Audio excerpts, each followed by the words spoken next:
Hi, I'm Dan Tudge, President of Endspace and Director of Sword Coast Legends, a D&D RPG that brings together the experience between players and a Dungeon Master. Today I'm joined by Tim Schwach, Sword Coast Legends Design Director. Hey, Dan. Hey, Tim. Hey, everybody. How you doing today, Tim? I am doing well. I'm excited. Let's do it. So today, Tim and I are going to show you one of our most anticipated features, campaign creation. Tim's going to create a campaign that we're going to play right after. Now, Tim knows how I feel about spiders, especially the big ones I've met since I moved from Canada down here to Florida. So he's going to create a story that focuses around the biggest, nastiest spider he can find, a demon web terror. Our adventure starts in Luskan, where we've been searching for Aridin, one of the missing members of our order, the Burning Dawn. Now, Aridin was on an escort mission up into the Lost Peaks, but hasn't been seen since. But we found a ranger called Gwen who may know his last known whereabouts. Now, Tim's already set up Luskan in his campaign, but we're going to need to create Gwen. Tim's going to go into the creature editor here and create a female elf ranger. Now, we all know Tim's pretty fond of a certain dual-wielding ranger. I don't believe it's me that's fond of this ranger. All right, maybe it's me. Maybe obsessed is the word. So Tim's going to equip Gwen with a pair of scimitars.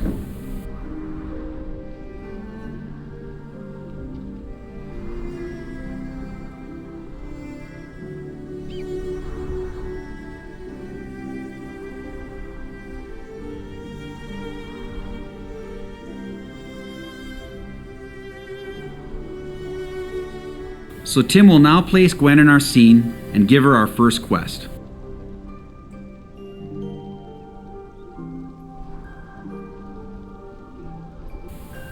Now Tim's already gone ahead and wrote all the different dialogue options for this quest. Now here you can be as creative as you want, adding as much or as little detail as you desire. You can even live roleplay this as a DM.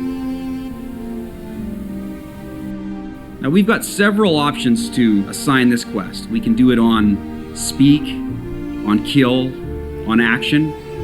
We're going to choose on speak. This way when players talk to Gwen, they'll get their quest. Now of course the party may want to gear up before they go on this quest, so Tim's going to place a vendor in the scene.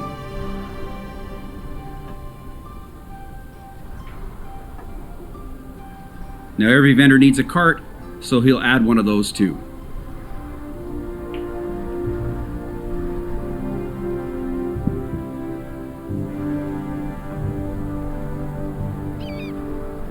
Now that we've finished Luskan, it's time to create the next location in our story. Aridin was last seen in the Lost Peaks, so Tim's created a scene using our mountain tile set, but he could have just as easily picked something from any one of our other surface tile sets.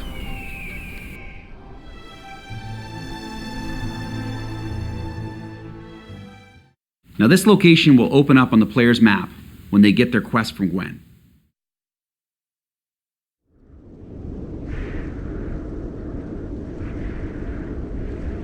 Now this is a very nice wintry cabin. Tim often teases me that he imagines I grew up in a place just like this in Canada. But it's not nearly sinister enough for our story. So we're going to start by changing the weather to something like lightning storm. And then we'll change the time of day to nighttime.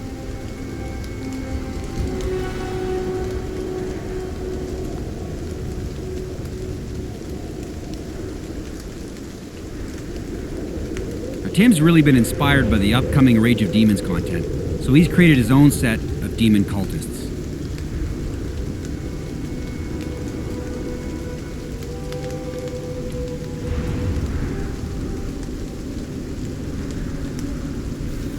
Now here he's gone through and edited every one of these creatures, changing their background, their equipment, abilities, stats, and appearance, right down to their skin tones and the color of their robes.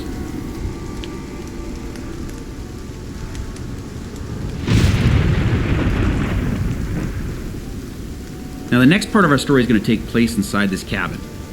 But before we do that, Tim wants to set up an ambush with his cultists. He's going to select the encounter, change it to ambush, set it to hard, and then move this ambush trigger to right in front of the door. Now, when players approach this cabin, they'll be ambushed by Tim's cultists.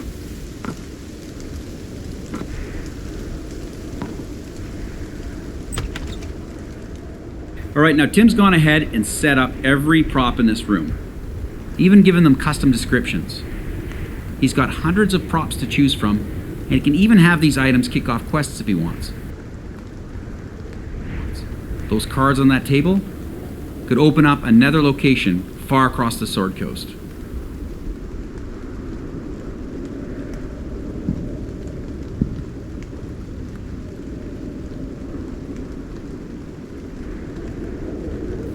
Now, Aroden's still missing, but it looks to me like his client wasn't so lucky.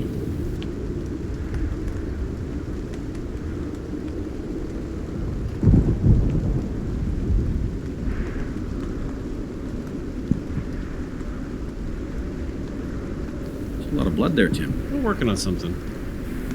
I'm thinking this guy died of a head wound. We'll have the discovery of this body, complete our first quest, and kick off a new quest that opens up the location of the cultist dungeon.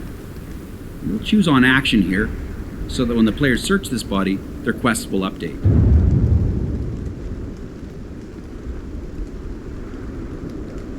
And for a little added fun, Tim's gonna trap the body.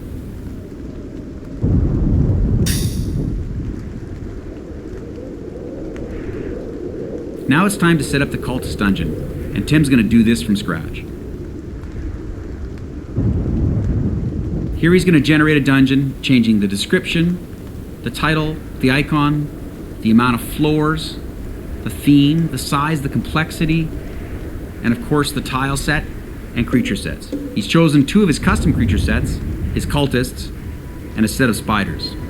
And we're also going to tie the kill quest for the Demon Web Terror to this dungeon. Ooh, scary. You ever seen anything like that? Every day in my garage, Tim. Now that Tim's got a dungeon he's happy with, he can start to customize it. He can do things like hide this area with a secret door. He can even hide this chest, setting a spot difficulty check so that players will have to search the room to find this chest.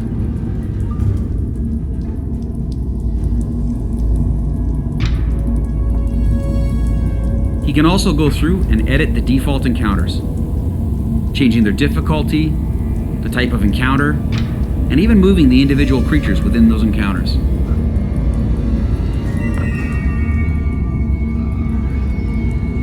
And of course he can place traps.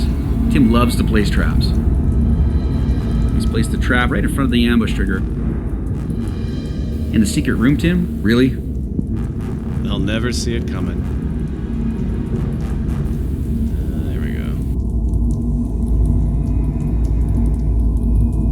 So one of my favorite parts of campaign creation is creating custom encounters. Now Tim's going to turn off the default encounter and create an encounter entirely from scratch. He's going to start by decorating the room. He's got hundreds of props to choose from.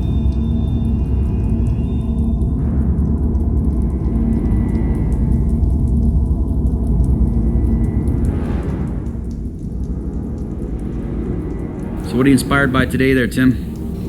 I believe today I'm going to be inspired by your high school prom. Nice. Well, that is true. My prom did end in a ritual. I've heard stories of Canadian proms. Actually, I haven't. No one talks about them. All right. So, again, Tim's got hundreds and hundreds of props to choose from, and maybe he's been inspired by one of his homebrew campaigns or his favorite module, or maybe even a story that he's read. Tim could spend all day. I might just. Every service area can be fully customized. Yeah. Nice. Just like a Canadian prom. This'll push over the top. I don't have a moose though. Sorry.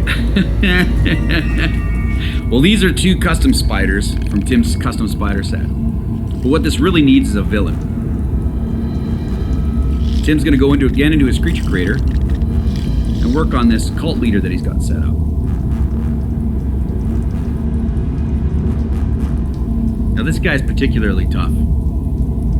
Oh, Mr. Fancy Pants, well, that's not so tough.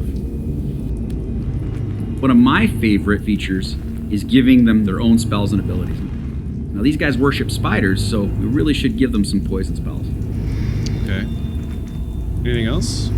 Ah, Cloud Kill. It always reminds me of Baldur's Gate. Now in the stats section, we can set a level offset. Mr. Fancy Pants will come in 2 levels above the average party level. Now again, we can customize his entire appearance. We can even change out that mask, but you know, Well, that is the official cap and gown of a Canadian prom.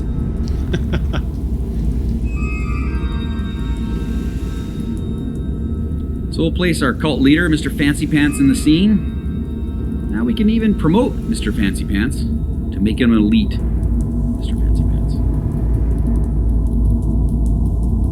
Tim takes one more look around the dungeon. Again, he can customize this entire dungeon or any of the surface areas that he chose to create.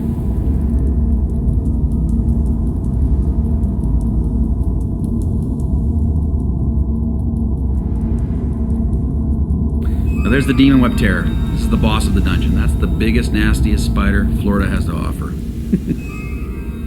And I think we're almost done. You forgot Aridin. Aridin. Full disclosure here, Aridin is my tabletop character, and as the games director, I get to write my characters into the game. Really, Tim? You couldn't use an NPC? This is far funnier. So it looks to me like Aridin is in the campaign, but he's going to be a little wrapped up. And there you have it. Campaign creation in Sword Coast Legends. I think we're ready to go, Tim. Are you ready to play this? Yeah, let's jump in. I'll DM.